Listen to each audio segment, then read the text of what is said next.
বন্ধুরা, যারা আপনারা আমার মতো ভাগ্য পরিবর্তন করতে চাইতেছেন তারা কিন্তু হেডা বাবার এই কথাটা কাজে লাগাইতে পারেন। আর আমি 100% গ্যারান্টি দিতে পারি, এটা ট্রাই করার পরে জীবনে সম্ভব হবে না।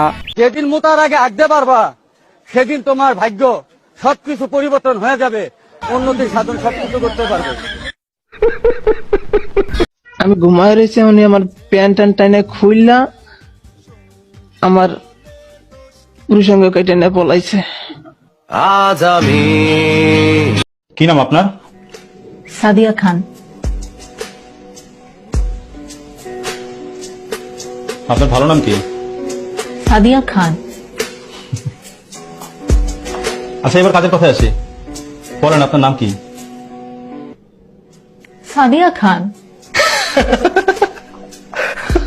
দেখেন, অনেক মজা হচ্ছে। আর না, আপনার বুঝতে হবে যে আপনি একটা ইন্টারভিউ দিতে এসেছেন।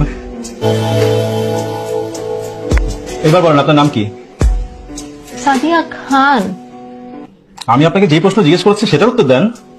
স্যার, আমি অনেকক্ষণ ধরেই বলছি সাদিয়া খান।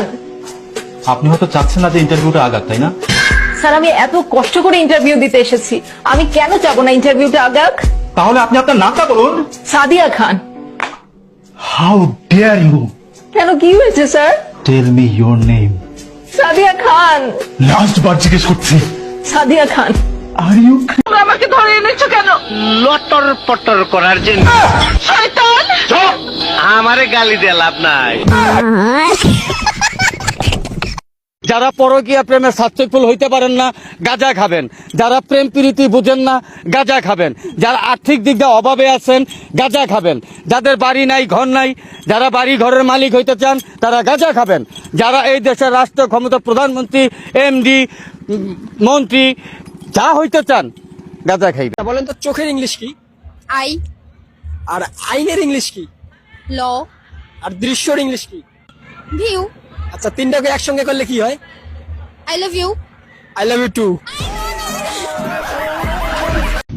ভাই, একটু কথা বলা যাবে? কি বিষয়ে কথা? কেন? মানে হয় যে আমার একটা পেজ আছে অজন্তন এন্টারটেইনমেন্ট, তো ওই পেজে আমি প্রতি সপ্তাহে সপ্তাহে ভিডিও আপলোড দিই। তো আমি চাইতেছিলাম কি যে মানে আপনাকে একটা ছোট্ট একটা ভিডিও আপলোড করবো, সেটা আমার পেজে আপলোড দিব। কি বিষয়? বিষয়টা কি? মানে সেটা হলে কি যাবে, আমি বলতেছি এই যে একটু দাঁড়ান। হ্যাঁ, পৃথিবীর ভিতরে আমরা বাঙালিরা এমন এক জাতি, যে জাতি পুলিশ থাকা তো নিরাপদে থাকা তো দূরের কথা, আমরা সবাই আতঙ্কে থাকতে বেশি পছন্দ করি। ভাই, কি করছিস তুই? ভাই, বাইচা থাকলে আর অনেক ভিডিও করুন, আগে পুলিশের হাতে একটা বাইক চালই। তো আপনি আপনার পড়াশোনা কিভাবে চালাতেন?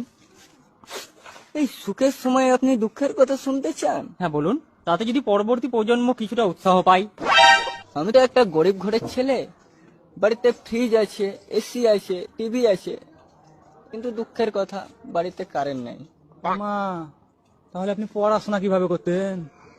আর বলবেন না, রাত্রে পাশের বাড়ির ক্লাবের ছেলেগুলো বিড়ি খেত, সেই বিড়ির আলোতে পড়াশোনা করতাম।